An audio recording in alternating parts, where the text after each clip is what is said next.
Like strange memories of like you on record and on screen. But there's two very specific memories I have of you in person that you would not share with me. You would not know that they happened. I was on an airplane with you once. It was much younger. I don't remember. It must be like 25, 30 years ago. I'm a big fan. And I saw you sitting there. And then after everyone got off the plane, we were all standing around a baggage claim there was nothing coming out. And it was going on a long time. And then you had somehow gone to another baggage claim. And this is just very specific to what I know of you. And you just went, over here, with a very unique David Byrne movement. To tell everybody. Right. But the movement Our bags are over here now. But it was so specifically you that, like, there was just a way that, you moved through the world. I'm like, that was so David Byrne, that movement. Oh, it was a very choreographed kind of movement. Exactly. Oh, jeez. Okay. And then there was another time I saw you drive by on a bicycle in Chelsea, and you had lights on maybe on your ankle. Is that possible? That is possible. That's possible. And yes, I tried that for a while. You did? Yeah, like a little trouser clip that actually had flashing lights on it. Exactly. So very geeky, but but there was something to me, like I saw you drive by and I didn't say anything. I'm like, that's David Byrne. But then it became more significant to me that it was David Byrne when all I saw was a bouncing light. I was like, that's very creative. He's effortlessly artistic. It's just a fading light. Just a fading light on a leg going up and down. Exactly. It was like so minimal. This is perfect. The guy's amazing. So we should start talking, I guess, about what's going on now, what I just watched, and then move backward. Now, I don't know anything about color guard. It seemed to at one time be a military thing. Is that probably way back? Yeah. Okay.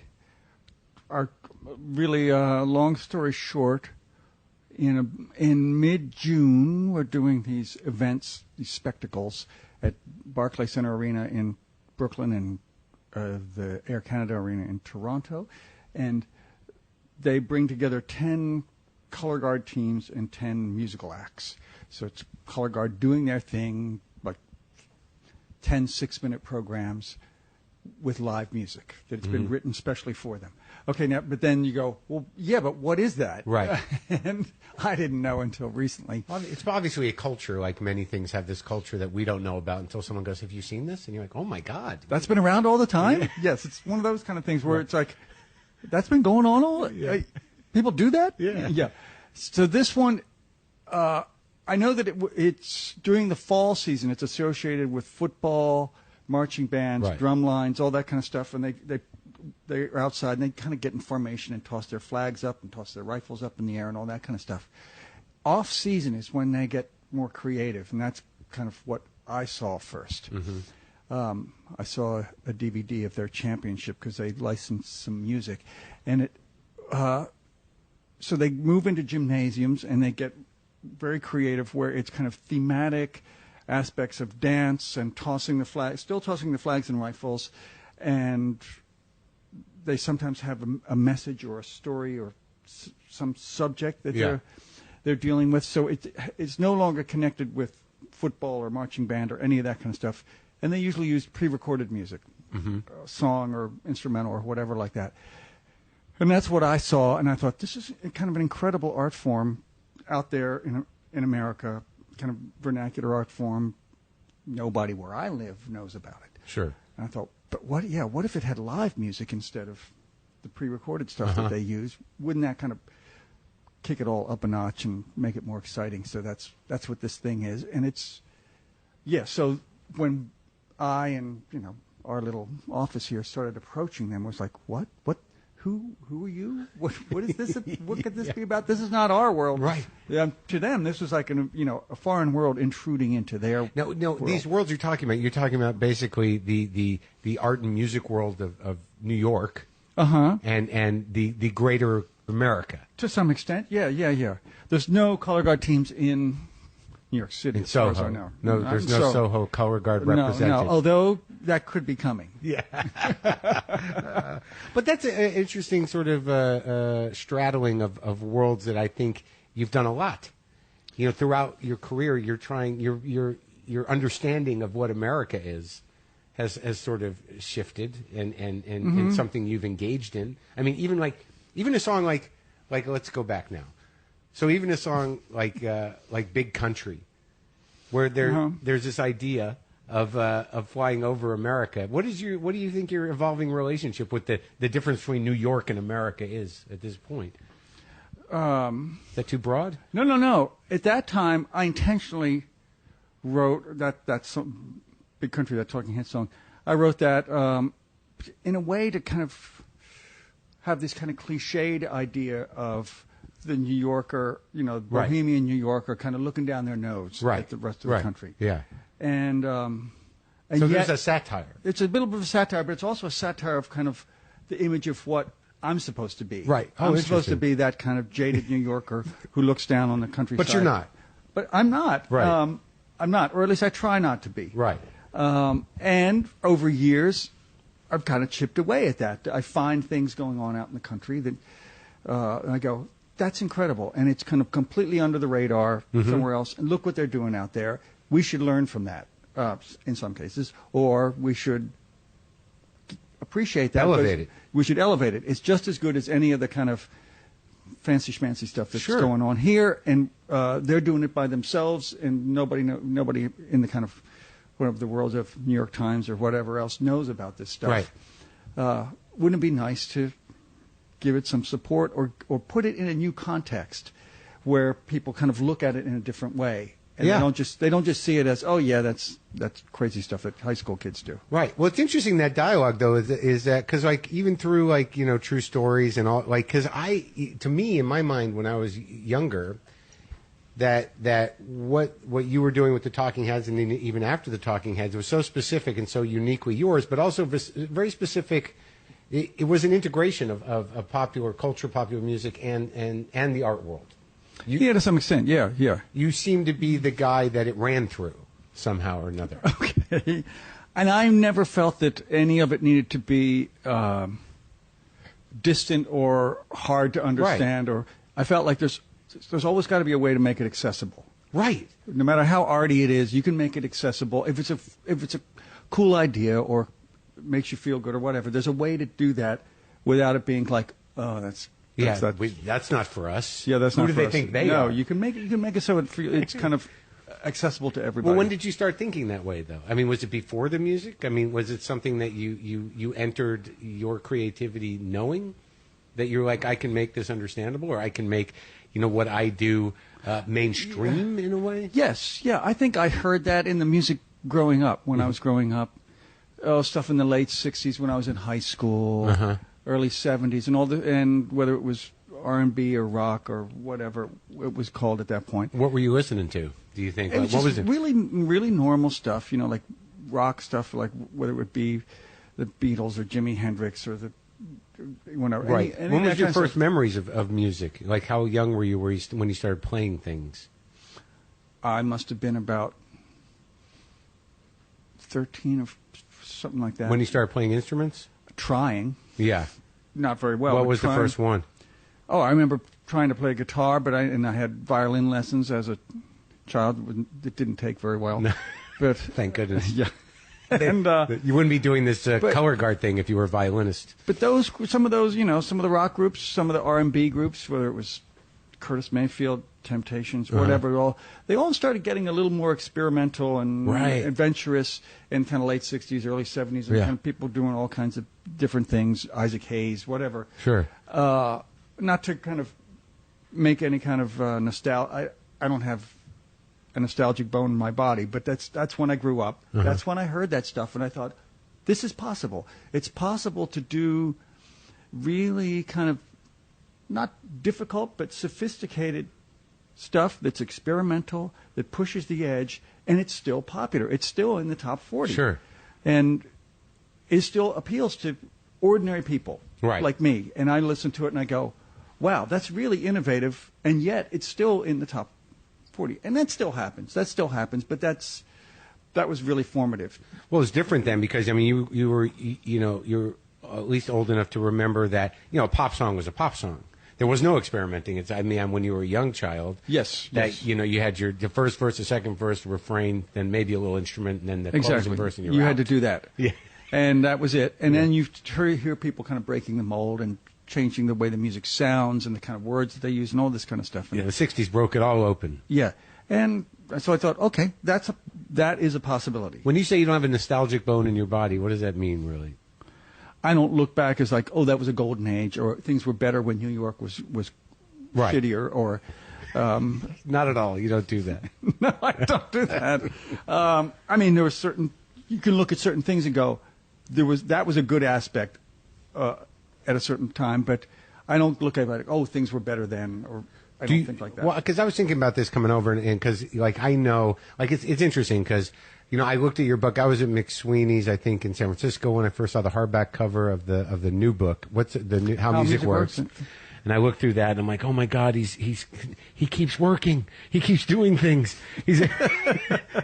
And like, there's things I've missed, but what's interesting to me is I go back, and I listen to Fear of Music fairly regularly. Wow. When you hear someone say that, do you think like, but I've got this other stuff that I do, or are you able to say like, that's great that you listen to that? Yes, I'm able to say it's great that I'm totally flattered. Was it Jonathan Latham? Yeah, Jonathan Latham. He wrote a book, basically, on that record. On the 33 1/3 series, the little... I think he did, based on that record. Oh, really? Did you read it? No. I mean, I'm sure it's well written, and it's good, and it's interesting, and it's more, I think, about how it affected his experience, how it affected him, what he was going through at that moment. It's not a song-by-song analysis of the record in that way. When you think of the Talking Heads, because does it just feel far away? No, it feels, a little bit. I mean, it feels like, oh, that was something I did at that point in my life. I'm aware that certainly a certain generation knows more of that stuff than they know what I've done in the last 10 years. Sure. But it depends. There's other people who know what I did recently more than they know the old stuff. It was kind of like, oh, you were in a band before this? And oh, really? there's a little bit of that. Not that much, but there's a little bit. And what do you say to that? You're like, that thing. It's not... Yeah, it was a thing, and it was. And I go, it was pretty popular for a while. But to talk about, if we frame it in a non-nostalgic way and just talk about it as a creative evolution for you, I mean, where did you grow up? Where were you born? I grew up in, here it comes, Baltimore, and my family came from Scotland. Before that, with me when I was really little. So you were born in Scotland? Born in Scotland. They came first to Canada, and then, I don't know, 5 or 6 years later to Baltimore. Do you remember Canada? I remember just a little bit. Right, so Baltimore was most of it. Yeah. And what was your dad, what was he do? He worked at Westinghouse as an engineer, electronics engineer. Designing things? Or? Yeah, designing things. Not stoves and microwaves, but like... probably missile guidance systems. Oh, he was stuff like in Baltimore, right? So they had like something like that in Canada, but the main one that was doing that kind of stuff was in Baltimore. So your dad would go away to a non-disclosed location and come back and no questions, kid. Yeah, it wasn't quite like that, but yes, there was kind of that, and I would go, so what are you working on? And it was just kind of, it's not interesting. It's not interesting. I don't think he wasn't. My parents were kind of peaceniks, and they weren't. He wasn't particularly proud of that he was maybe designing missile guidance systems or something like that. He must have been one of the guys that could. He was one of the guys that could. He loved the problem-solving aspect of it. I remember there was one time they sent him somewhere because they were having a problem with a submarine, in Newport News or wherever that port is. He came back, and it was one of the first times I saw him really proud of his abilities in that, where he said, I fixed it with a coat hanger. Fixed the submarine with a coat hanger. I thought, oh, geez. Okay, that's I felt proud for him, too, that he had the ingenuity. It sounds very Russian or whatever. Right. To do that, but I'm also kind of looking around the house and going, that's the way he fixes stuff around the house. And that doesn't always stick, right? Yes, and it holds for a while. Yeah, right. I don't know if I'd want to be in that submarine 6 months from now. Right. So, they weren't musical necessarily. No. And what was it that like locked you into the music thing? Oh, like any kid, I think in my teens, Yeah. you start to hear some stuff in those cases on transistor radio, but it's Right. the same of hearing something Sure. on your phone or whatever. And you realize it's coming from another world, different than the little suburban Right. place you're at, and that it's a world that sounds really exciting, that's kind of directed towards where you're going to be in a few years, Right. where you're Yeah. going to be, where your Yeah. head's going to be at in a few years, and go, that's it. It's like they're sending a signal, and it's directed to me and everybody like me around the Yeah. country. This Right. is a direct thing. Of course, it's coming through like AM radio or something, Right. something like Sure. that. But we think it's being. Right. We think they found us. Right. And we've found it, and Yeah. we've got a common link. So then you just go, here it is. I need to be part of this. Whatever it is, this weird grown-up world that Yes. elsewhere. Yes, I'm going to learn how to play guitar, or I'm going to buy some records and figure out what this is. So guitar was the first love, the first instrument. Yeah. So all right. So now, when you decide to get out, in high school? You did all right, Okay, it did okay. Yeah. and then you went to where to go to college? I went to an art school, Rhode Island School of Design. Oh, that's right. That's the fancy. That's like RISD. It's got Yes, its it's own RISD. mythos. Yes, it does. And I have to say that although I enjoyed the art stuff, it was more of a social, I think, revelation to me than an artistic one. What was the medium that you were there for ostensibly? Well, what would it have been? Did you have to have one? Is that how You it had worked? to have one, but I realized that that a degree in fine arts or whatever it was Right. going to be was basically useless for getting a job. So You why- realized that? Yes, I And did you wanted realize- to get a job. Well, I did. I thought I'll get. At that time, you thought I'll get a day job, and Right. But this is You're playing Cre- guitar already. Yeah, and the creative stuff is what I really wanted to do. I didn't have a career plan, but I Right. thought that's what I really want to do. And a degree is going to be useless, so I'll just get as much out of the school as I possibly can. So I kind of switched my major all the time. Yeah. From like photography to Right. painting to whatever else it might be, graphics design, Sure. whatever. I just kept switching, and that way I got to use I got to learn as many different techniques Right. as I possibly And could. also- I got to work in a darkroom or use the printmaking stuff or whatever. And also be exposed to what I imagine would be very contemporary artists at the time. That most of the things that were happening at that time, RISD was on top of. It wasn't some dry kind of historical school. But RISD was it might still be. I don't know. At that time, it was. There was a lot of cool stuff happening, but on another level, it was very traditional. Mm-hmm. From the kind of first couple of years or whatever, you had to learn how to draw. You had to sit and draw. Right. Still lifes and naked people and all that kind of stuff. And other kind of schools, they threw that out the window. Right. RISD they kind of felt like, no, you have to learn. Get a these- craft in place. Yeah, you have to get a craft in place. So yeah, I went, but the thing that hit me the most was not the artistic stuff, Yeah. which was great and everything, and was the whole social thing that I met people. I grew up in a little suburb of Baltimore, and so all of a sudden I was meeting more black people, Jewish people, rich people, fancy people, people from California. From California. From California, yeah. No, all of that. And people like that, that sounds kind of... No, I get it. It sounds really It's dumb. It's mind-blowing. Yeah, and it was mind-blowing. Yeah. I might have had heard or read or something that these people existed. Right. That their lives were completely different Right. than mine.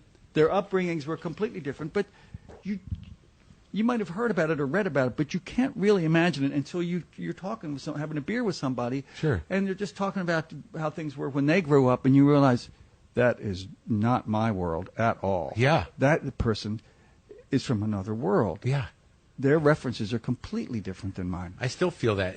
But that's fascinating to you all the way through the life, right? Yeah, but that was when it was really hit me. And it was simple. That we're all not we're all the same in some ways, but Sure. we're all not the same in so many other ways. But that you remember that having that much impact, and these are just people maybe in California or from an inner city. Yeah, these or are all from people in art school. Right, I mean, exactly. this is hardly a wide range of society. Yeah, these are not people that escaped Russia necessarily. Yes, no. But that's funny because that weird kind of like, you're almost like shocked into this compulsive empathy about, you know, somebody else's life and world. Mm-hmm. That curiosity has driven the music all the way through. I guess so. Yeah. You think I'm overstating it? No. That has never changed. That kind of curiosity. Did you have a band in high school? Yes, I had a band for a little while in high school. In junior high, did not go well. How many songs? Like a 4-song band, or did you have a whole... something like that. 4-song band. You play like a battle of the band in the school cafeteria, and the other band would come over, sneak behind, and pull out the plug. No. Yes. Yes. And I thought, oh. Do you remember the set? There was a level of ruthlessness. Yeah. And music. Yeah, and music that I didn't know about. A lesson you needed to learn early. Yes. What? Do you remember the set list? It was probably whatever was. Everybody was probably like, I can't get no satisfaction and stuff like that. That seemed fairly easy to play. 3-chord rock kind of stuff that you could play. And then I kind of, without that band, kind of decided to go it alone, and started learning acoustic guitar. Started playing in kind of local coffee houses. Oh, really? Kind of folk venues. You were doing And then, but not playing folk music. I started playing kind of rock music in acoustic guitar, ukulele, and violin. I still had the violin. Really? You brought like the I would violin play to the fairly coffee house? aggressive rock songs on a ukulele. These original compositions? No, there was nothing original. It was all just covers. There was something ironic and funny about it then as well. Yeah, or I was taking it and giving it a twist. Yeah. It was meant to kind of not skew the material, but kind of throw it out of context so you heard it in a different way. And what happened was, because I loved the material that the bands and stuff I was. Do you remember learning. what you were playing on the ukulele? Heavy guitar stuff, but I would do it on a ukulele. And it was to kind of throw it in a new context so people could hear the actual song, instead of just hearing the cliche that they knew. How were you received? People really liked it. They said, who wrote this is like a folky crowd. Right, sure. And they'd never heard oddly enough, they'd never heard any of these songs because they're isolated in their little folky ghetto. Yeah. And they'd hear this stuff and go, who wrote that stuff? And I go, I'm thinking to myself, this was just a big hit on the radio, on the pop, FM, AM radio. And I thought, they don't know this stuff. So I said, this is working in my favor. I got something going. I got to build out my catalog. I got to get a bigger set list. Yes, I do. Yeah, come back with some Hendrix stuff. I'm just not going to know what's going on. So then at RISD, you put together the original heads? Kind of? There was a band that kind of led into it. There was the drummer and the drummer Chris and I, and some other people were in a band there, and we played school dances. What was it called? The Artistics. Yeah. And we played school dances and outdoors on the patios and things like that, and we were incredibly noisy. But then we started to I started to write stuff for the band. Right. So then there was some original stuff, and I realized, I know I can do this. Sure. This is what was the first song you wrote that you thought like, wow, this is it? Psycho Killer. Really? Was that early? That was like proof of concept. Yeah. Let me see if I can write a song, and I had a concept, and I just followed the concept. It wasn't me expressing something about myself. Mm-hmm. It was kind of like, let me see if I can write a song, and here's what the subject's going to be, and here's kind of the way I'm going to approach it. And I realized, it works. And then further on, you go, it works, and people like it. Right. I guess I know how to do this. And after that one song, I thought, okay, I used that to see as, writing about something that basically I didn't care about at all. I didn't give a shit about the subject. But then I thought everything else is going to actually come from me and a little bit more from now on. Right. After song number 1. Point of view. Yeah, everything else is not directly me, but it's more, I can defend it. Right. in some way. Or, In Psycho Killer, so that was just sort of an experiment. It was almost a joke in a way. well, not really a joke, but kind of definitely an experiment to see, like, can I write a song? Yeah. And it was just you and Chris. It was me and Chris and his girlfriend at the time, Tina. And so she was there too. Yep. She was Didn't they definitely just- She was helping with the French part there. Oh, really? Oh, definitely. You didn't know any French, but you I asked knew Tina. it. I knew it a little bit, but not well enough. How did you meet Jerry Harrison? We were a trio. We went to New York, formed what became Talking Heads. But Where'd the name come from? Do you remember? A kind of a B movie that was on television. Uh-huh. We were looking at TV Guide. And It was Right. called whatever, The Talking Head. Oh, really? Okay. Or something like Yeah. that. And we thought, oh, that's. Yeah. And it was some kind of sci-fi horror movie. Right. And we thought, oh, that's a good. Let's try that one. And because we changed band names. This is before we auditioned and played anywhere. Mm-hmm. I would make kind of drum heads for the bass drum, for the kick drum, and put a different band name on like every week. Just kind of like, let's see how it feels to be called The Dots. You did that every week. Yes, I'd make a circular piece of cardboard. Yeah, and then as your fan base grew, people were going like, "Why don't they get their own drums? Why they got to use other bands' drums all the time? Yes. Who are the What Dots? is that? What is this? So, yeah.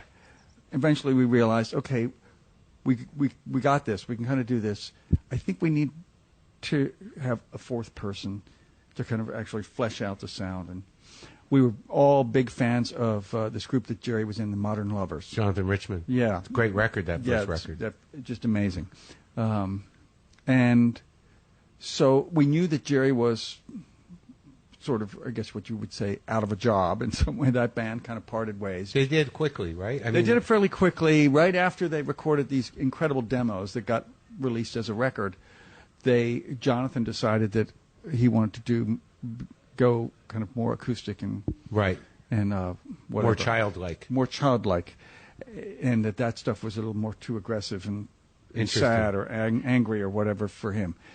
But so the band was kind of left at loose ends, or some of them anyway. So we went to Jerry and said, "You want to try playing with us for a little bit? Come down, rehearse, see if you like it."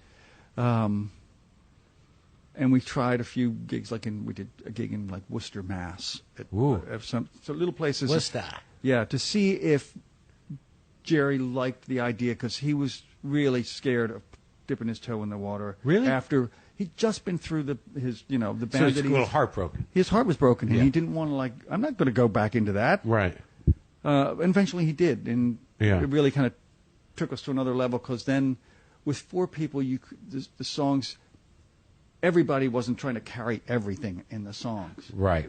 You could change the texture. He could play a keyboard on one song and a guitar on a different song. You could trust people a little more, you like could you play do there. you do that. You play this part, I'll play this part, and together we'll flesh things out. Well, that became sort of like, because it seems to me that, as the more musicians you played with, and even the Talking Head stuff, that there was a real consciousness of keeping it sparse, but letting things stand on their own. Absolutely, that was kind of an art school thing in a way. Yeah. That the sounds had to have integrity. Every sound had to be what it was, and not pretend to be something else. And everything, this is the way I interpreted it, and that everything, you should be able to hear it in its kind of pristine form. Right. So there was very little like distortion or any Right. of that kind of stuff. That all came later, but it was kind of like, we're going to strip everything down to its basics. It's going to be very clean and just like a clean sketch. Uh-huh. The barest bones of what you need to. And you all agreed on that. This is a discussion you had. I don't remember the discussion, but it was all kind Sure. of tacitly agreed. Understood. Yeah, that's what we were going to do. And you did that for like at least the first two albums. Yes, I would say so. And then Yeah. then we again kind of went. We can crazy add with more it. people. Yes, And then if we we're went- not willing to compromise the integrity of the sound, we can bring that guy in. Yes. He's the master of that noise. Yes, and then we can do that. All right, so I guess the other question that I have, and we'll move through it. We're not being nostalgic. We're just discussing Okay. the scene in New York, because I've been curious personally after reading I read McNeil's book, the Police Kill Me book, Uh-huh. and that just the thought of how many different types of bands were here in the early to mid 70s and running around this neighborhood, pounding away at CB's and everything else, and how they all defined themselves. Do you remember that period well? Was there a competitive nature to the scene? Oh, no, it was. I remember it pretty well. I was maybe a little socially withdrawn, so I wasn't like hanging out with everybody. But we were all in the same bars and hanging out and playing music. I remember it as being fairly supportive. Mm-hmm. That each band was kind of very supportive of each other. They would check out each other's sets and applaud and hang out at the bar when the other one is playing. And do you remember bands that you liked watching? Oh yeah, like who? In that period, kind of playing sometimes on the same bill with us would be Television or Ramones or Patti Smith. There were other groups like the Mumps. Later on, like Dead Boys and But oddly, those are the ones. Some of those are ones that people remember and they get documented in some of those books that have been written. But there was all these other ones. There was like folk. There was like a kid, Steve Forbert, a folk singer from Mississippi, who came in and he became part of the thing. Not punky at all. Yeah. There was another like progressive jazz group. I forget what they were called. They were like a progressive jazz group where they'd gone to Berkeley or whatever. Oh, really? And these kids could really, really play. Right. And sing and, all that kind of stuff. Yeah. We were just, our jaws dropped and it was like kind of like, what is that doing here? Yeah. And what are we doing? Yes. But all that was kind of accepted. Yeah. Yeah. And which was kind of great. It wasn't until later where things maybe got a little more competitive, but at that point it was everyone's just doing it. And everybody's doing it. Everybody's supportive. Everybody's just trying to survive. And did you find that people influenced their sound? Do you remember listening to people and going like, that's interesting how they're handling that, and that like there was mutual influence going on? I'm sure there was, but it's hard. But I'm not so aware of it. Yeah. Do you have friends from that time still? Wow, I don't think I do. I mean, yeah, kind of some of the more artier people. Oh yeah, right.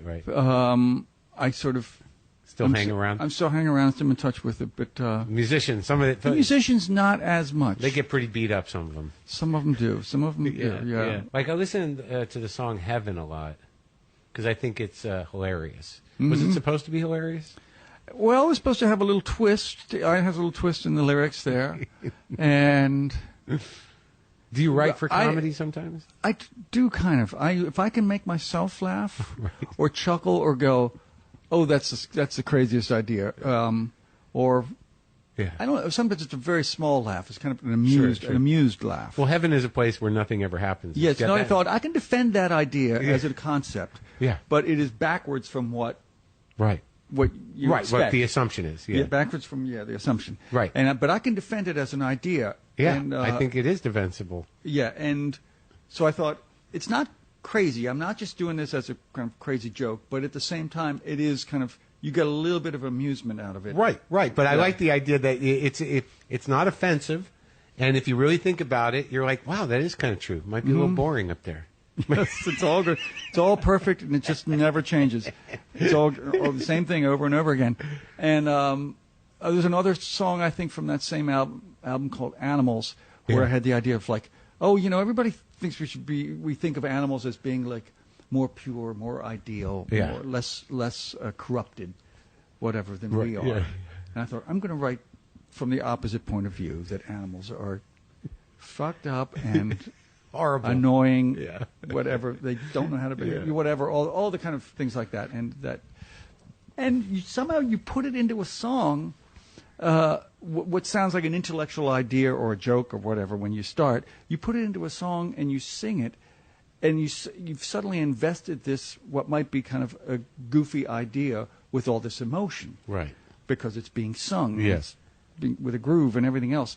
And which gives it a whole different meaning. It's not just like me telling you I'm going to write a song about this. Right. It has a more visceral feeling. Right, you're not just sharing an idea. You're making. Yeah, there's an emotion attached to this thing that is kind of nutty. Yeah, and also open for interpretation and able to affect everyone differently. Yes. That's the magic of it.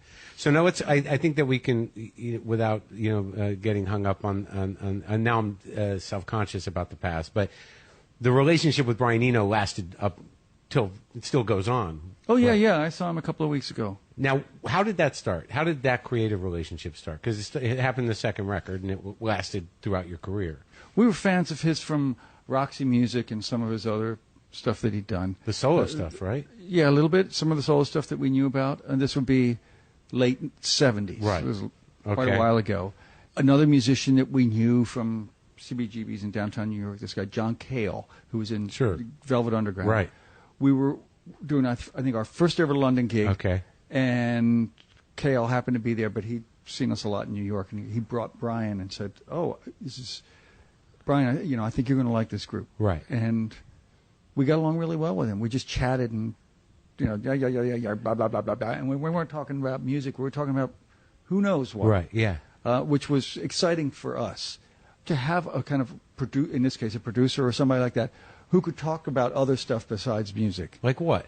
Oh, art?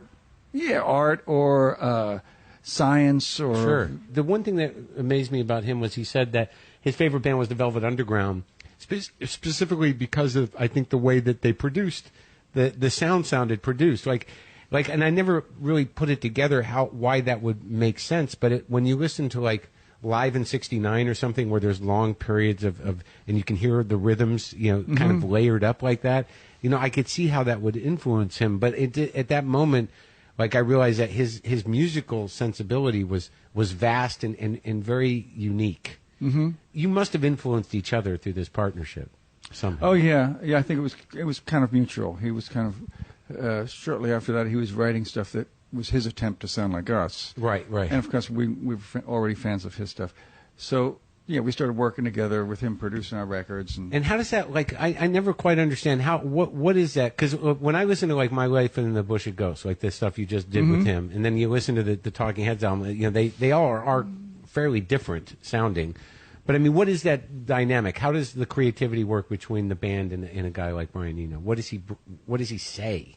Just basically, what does he go like? No, could you turn that up? I mean, what is it? There's a little bit of that. Can you turn that up? Can you make that sound a little more whatever? Yeah. There's a little bit of that, but actually not very much of that. It's more like the first record we worked with him on.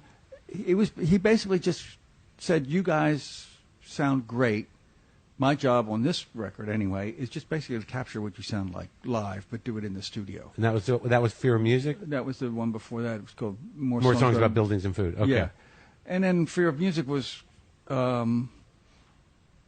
a record, our third record, so we'd come to the point where we were about to exhaust the early kind of material that we'd written and accumulated. So you get to the point of, now we got to write new stuff, which is always the big kind of like issue with bands and musicians and whatever. Like, can you write new stuff, or was it just like, I had one idea, I've drained it, and there's nothing more. Yeah. And it's not stelling big enough for us to repeat it over and over again necessarily. Yes, not quite.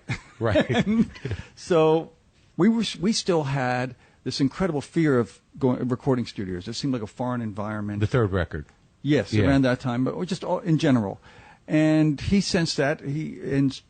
So he said, "Okay, we'll record all the tracks at home in your loft where the drummer and bass player lived. We'll just bring up a remote truck, one of those recording trucks. Now you could do it on a laptop. Right. But it was, at that point, you had to bring in a whole truck. So it was a big deal. We're parking the truck outside. Park the truck outside, snake the cables in the window. So you guys are comfortable. Yeah, so we could be comfortable, which is a huge deal. Yeah. Because otherwise the playing suffered and it sounded terrible. The sounds were terrible. We played terrible. This sound, we could actually kind of play and groove the way we liked, but it was the first time where on some of the songs I had to then take those tracks and go home and make a song out of it.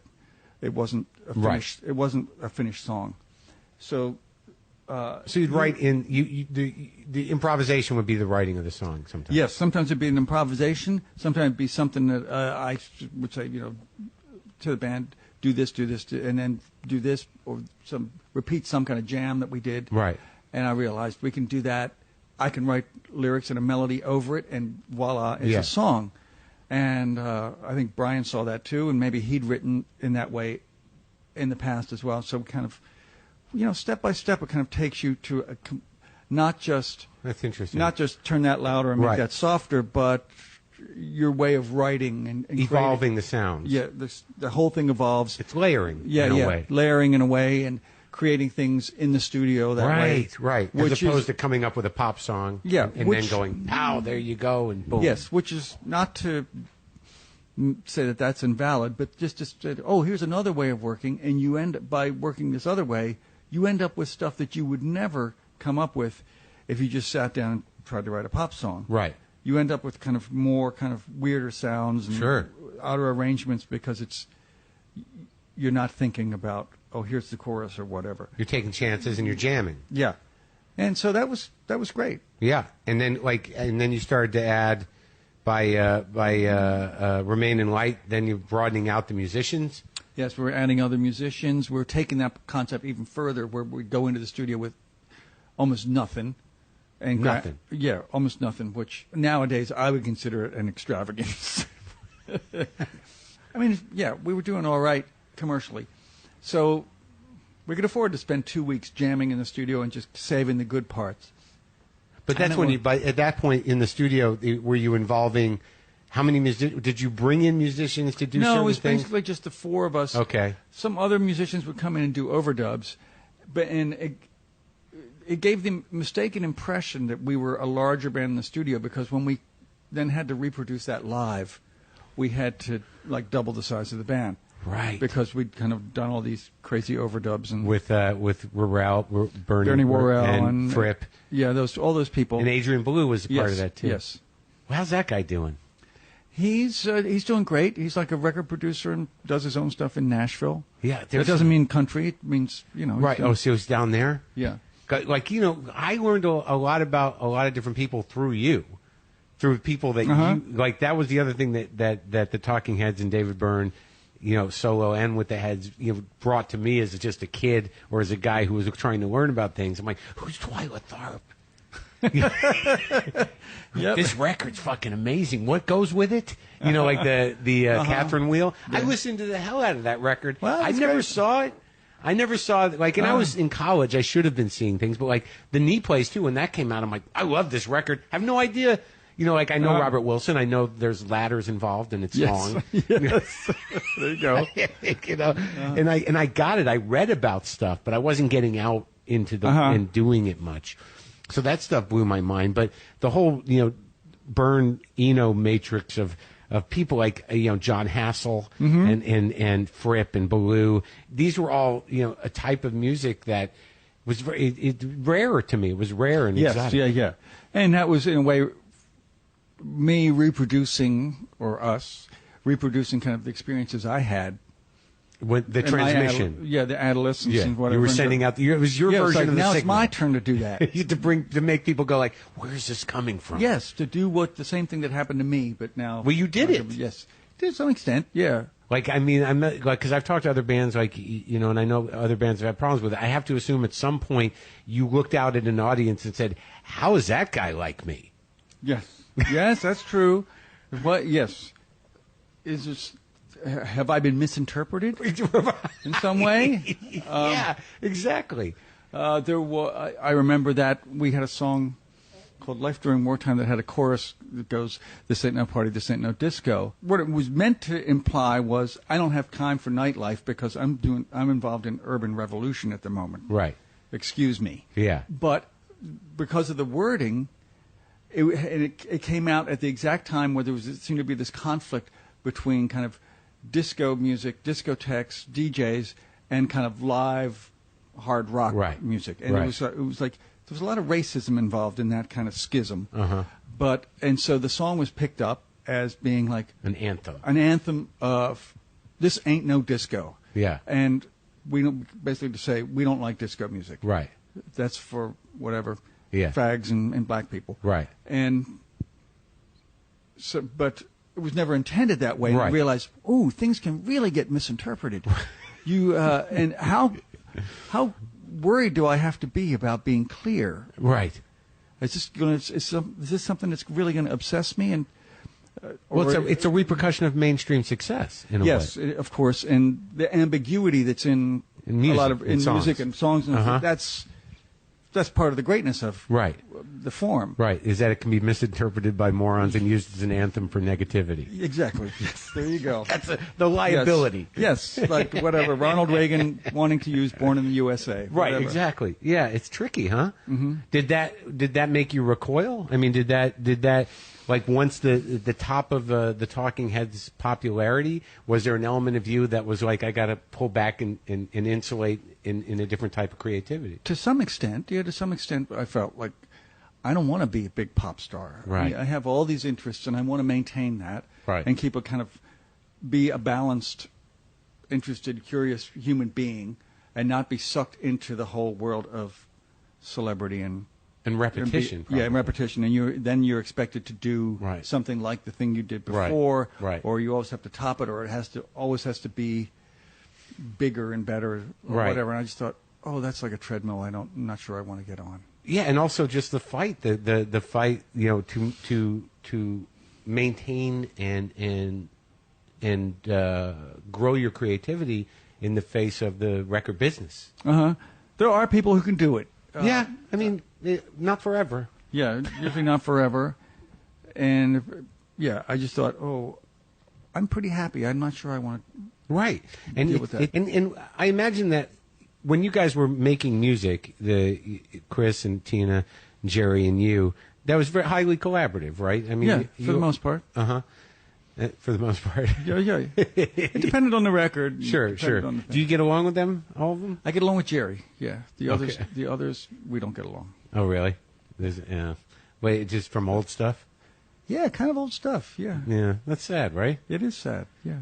You seem to manage to maintain an artistic integrity and keep growing creatively in all these different areas. I mean, working with Twyla Tharp, working with Robert Wilson, outside of music, that seemed to be at some point as compelling as just doing records. Oh, yeah.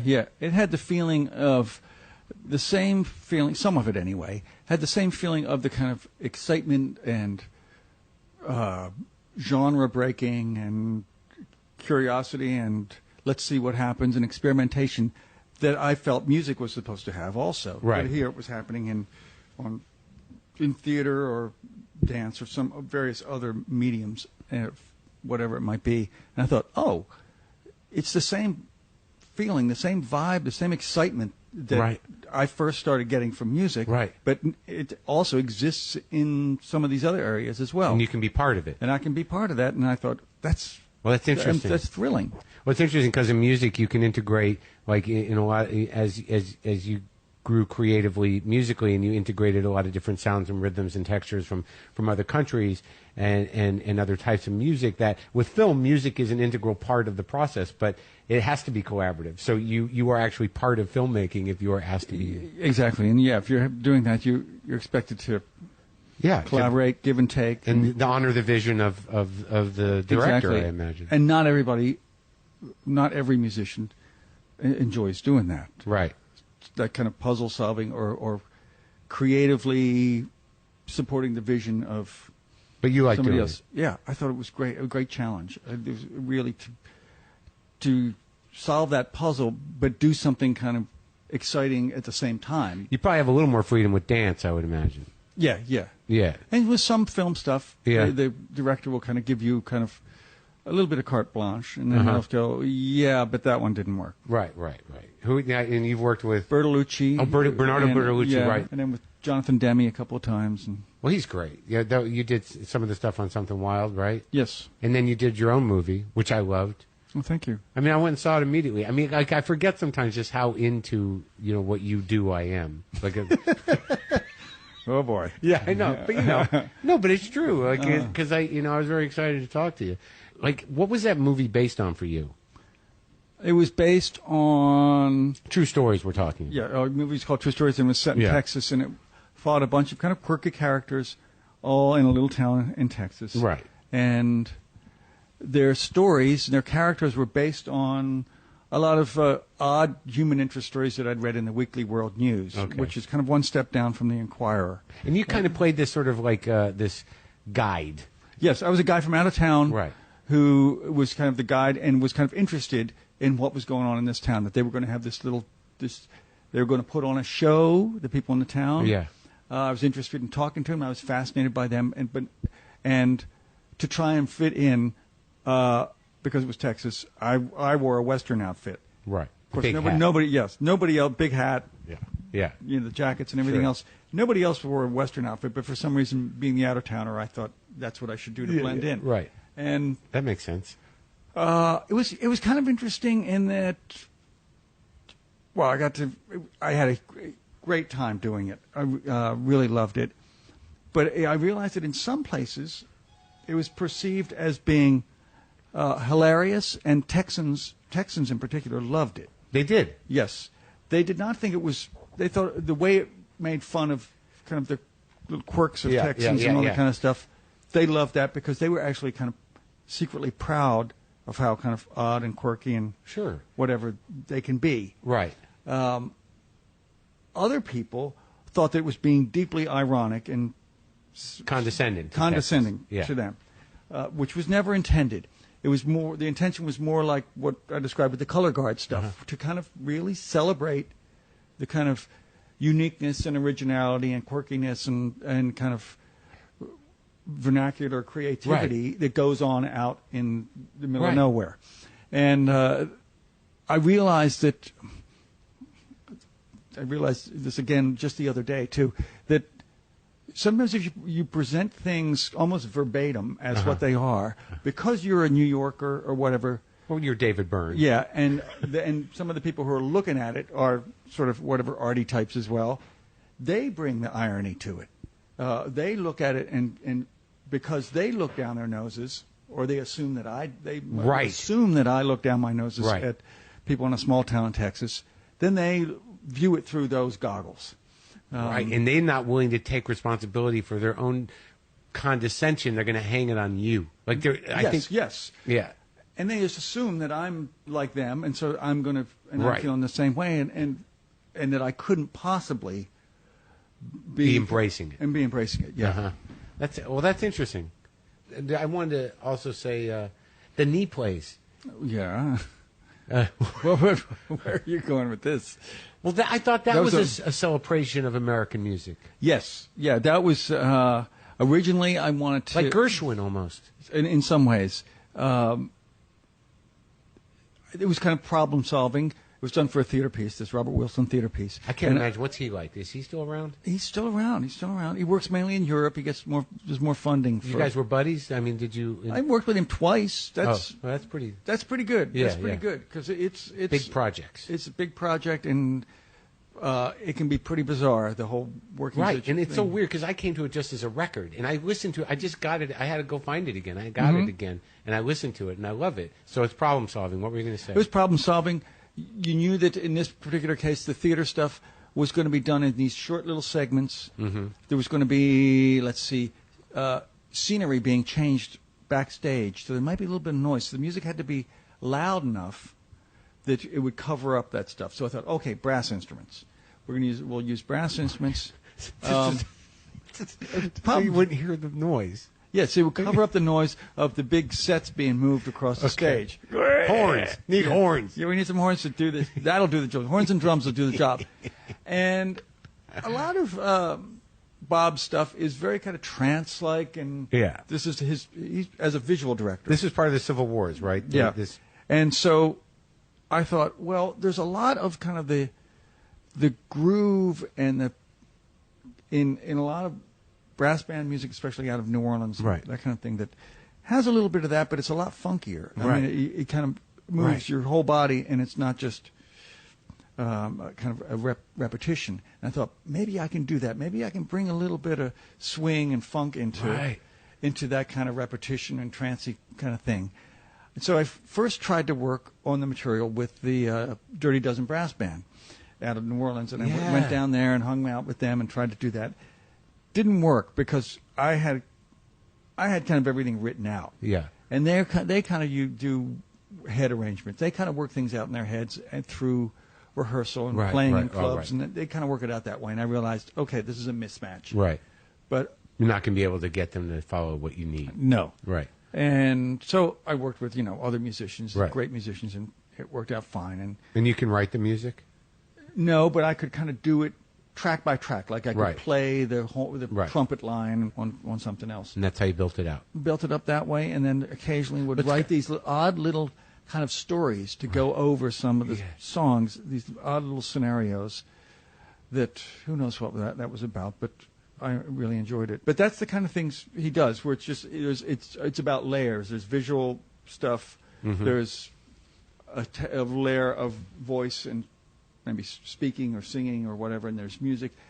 He and kind of other the artier fringe of that theater world, they tend to think of that stuff as all running parallel. Like what you're looking at is one thing, what the way people dress might be another thing, the sound, the words, whatever, they're all running parallel, but they're not always telling the same narrative story. Right.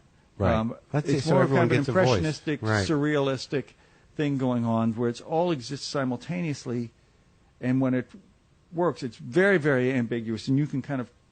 But the trick is the balance. The trick is the balance, and the audience kind of, in some ways, makes the meaning in their heads. Well, you worked with your first wife was an artist, right? Yeah. And you worked with her on True Stories, and she worked on True Stories, right? And did some. I remember there was costumes and stuff, right? Am I remembering that properly? Yes. Excuse me. There was a fashion. Oh, that's right. A the fashion show in the right. shopping mall. That's right. Yeah. With the local people, who right? Made these kind of fantastic outfits. And what about like the collaboration? Like you were just so tapped in. Like what I saw just the other day. My buddy Dan, who used to own a record store here, Gimme Records down on 8th Street, and now he's out in L.A. by me. He's got was it Speaking in Tongues that Rauschenberg did the yes, best? yeah. I loved Bob Rauschenberg's work, especially the kind of photo-based work that he was doing quite a bit of at that time. And so when we were kind of working on this record, I said to the band, what if I track him down and see if, because there were, Andy Warhol was doing record covers. Right. Other people were doing record covers, and I thought, let me track down Rauschenberg and see if he'll do a record cover for us. And he agreed, loved the idea, but of course he didn't want to just do, an image that we could then slap onto a cardboard sleeve. He wanted to rethink the whole idea of what the package is. So you were in. And I thought, I love that. Right. That's so great. Of course, it meant the record release had to be held up. Well, I figured out the packaging and how to manufacture this turning. Yeah. Was that one of like me and my big ideas moments? Yes, me and my big ideas, and now look how complicated it is. It was beautiful, but yes, it was a little more than we bargained for. Oh, that's hilarious. All right, so I like what you're saying about funk and groove and movement because like you have a very specific way of grooving. Mm-hmm. And, and that became apparent like in live performance and also in the different types of rhythms that you sort of talk about. It's interesting because like in talking to you and then just making assumptions about who you are, I wouldn't think that you grew up as a dancing man. No, I did not grow up as a dancing man. I was just socially fairly shy. When did that confidence start to build? I hear it in your voice as you progress, but there was some point where you just were wide open. And you start moving around on stage. I'm going to say somewhere early mid 80s, where the band expanded from being kind of this core kind of rock band to this big kind of funk ensemble. Right. And so the vibe on stage was more ecstatic, in some ways trance-like, that it was repetitive, and you would just it would command you to kind of surrender to the groove. And did you need that personally? I needed it personally. It was kind of personally liberating. This was like, I didn't go to a shrink, but this was that music was my shrink, and it kind of liberated me personally, both physically and mentally and psychologically and all that kind of stuff. And I thought, wow, here we go. It's a total cliche, but here I'm getting healed. The music is healing me. It's turning me in. It's going to kind of help me out in my personal life. Right. I don't mean like introducing me to girls or whatever, but it's really kind of helping me open up. Embrace. And have joy. Joy. I'm starting to have a good time. Whereas before, I would kind of have a good time, but it was also kind of this desperation. Well, you were like to be a sort of... You can hear it in the early stuff. It's desperate. Desperate, but also like awkward. Yes, yeah. And there's something nice about that awkwardness that people hear and they identify it with because everybody has a little bit of it. Sure. I can never get that back. I'm glad It's gone. it's gone. I'm glad it was there and came out. But yes, and then you move on to something else. And You grew up. You grew up. It wasn't. You the grow up and timing you wasn't- ask yourself, well, did I lose the thing that everybody really liked? But no, I don't think so. If you find something else. Well, also, I think that what you answered, and I think it's a good way to sort of move towards the end of this, is that once you found that groove, once you found that joy, once you found that healing, it seemed to me that what you were doing through pursuing and embracing all these different types of music and these different types of rhythm was making an attempt to be a channel to share all that stuff. Yes, yeah, and you which is kind of what I do now more than kind of pointing to myself. Right. I find myself doing things like this color guard thing, and I'm doing this. And the book too. The book is fascinating. Is a lot of that. Yeah. There's a festival in August in England called Meltdown, which is basically you kind of invite a lot of bands, people to perform, and it's not a big moneymaker that way of life, but it's really nice to be able to kind of occasionally exercise that thing and go and do what other people did for me and for you and say, check this out. Right. Check this out. You might like a curator. It. Yeah, it gets overused, but it's it's really nice. Yeah. But I mean, you got to be okay money wise. I mean, I'm doing fine. I'm doing fine. I'm well enough that I can do this kind of stuff. Well, what is going on here? I mean, we're at what is it, Todo Mundo? Is that what Todo Mundo is the name of this office. It's on Lower Broadway. Is it a label? Is it a no? book? It's just it's just an overall thing. It's not a record label. Is it have a record label for a publishing label? I mean, sometimes we do. This books. is your office, though, right? Yeah, we do. There's books occasionally and other kind of projects, and so that's like if we're doing like the color guard thing, right? That's the comes kind through of, here. That's how's the this different than Luwaka Pop? Luwaka Pop was a record label. Okay, still exists, but my partner in the record label kind of does it somewhere else. Oh, you're still involved with it? I'm on good terms with them, but it was eating up a lot of hours. Right, and money. Right, and it's also interesting that like towards the end of the heads, and then into your solo career, that was sort of like because I was talking about it with somebody else like the other day. It seemed like after a certain point, the music just got sort of like happy. that we moved through something. How was the dissolution of the heads into the first record, which was more? What was your first back? Ray Momo. Ray Momo was. Yeah, I did a full-on Latin kind of thing after that. Was that just to sort of like this? We're off in a different thing. You're off in a different thing. Yes, and to say like, well, we didn't break up just because I wanted to do my own kind of Talking Heads record. We broke up because I wanted to do something very different. Was it bad, the breakup? It was not good, but I mean, there've been worse, right? But it was not good. I don't think any of them are really good, right? But okay, we got through it, and doing kind of the Latin music was kind of taking that whole kind of surrender to the groove, whatever thing, one step further. It's amazing. I really enjoyed it. The touring part, especially with the big Latin band, was ecstatic. Wow. Although I think one of the guys at Warner Brothers Records said to me, "David, you're your own Yoko Ono." Oh my God! Wow, that's probably the worst thing anyone could ever say to you. Poor Yoko. Do you know her? I've met her. Yes. Now let's close with this St. Vincent business because I interviewed her and she's amazing, and you work with her specifically. I have that record. What is it out of all the people that she's an American artist? Mm-hmm. And out of sort of like you being an international frequency and groove man, you sort of somehow land with St. Vincent on a record and supporting her career. What was it about her? I was a big fan of her stuff. I'd seen her live and her first probably couple of records, and thought this girl's really talented. Yeah. I'm not just talking about her as a guitar player, but just she's really doing something really interesting. And so it was a little charity over on Crosby Street, this kind of AIDS place. They would do these, in a used bookstore, they would do these little concerts as AIDS benefits, and they would invite different artists to collaborate. And I'd met her before, and then we kind of crossed paths again, at one of those events where they invited Bjork and this group called Dirty Projectors to work together.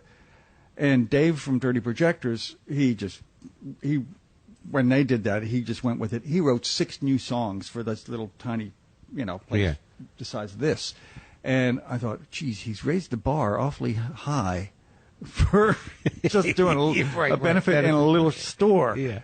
But they approached Annie, that's her name, and I said, well, if she wants to do it, I'll do it.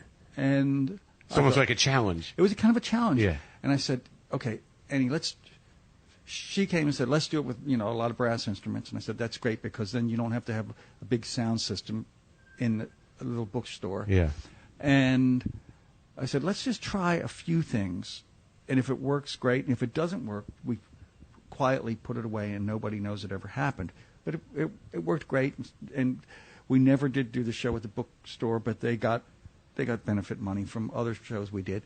And you made a record. We made a whole record, and did tour and all that, and it was really exciting. And we kind of did this tour where we choreographed the brass players, where they were kind of moving around the stage and making formations and all this kind of stuff, interacting with us. It was really a lot of fun. Well, great, man. This was a great talk. I'm glad you made time for it. And, Thank you. And I'm beside myself.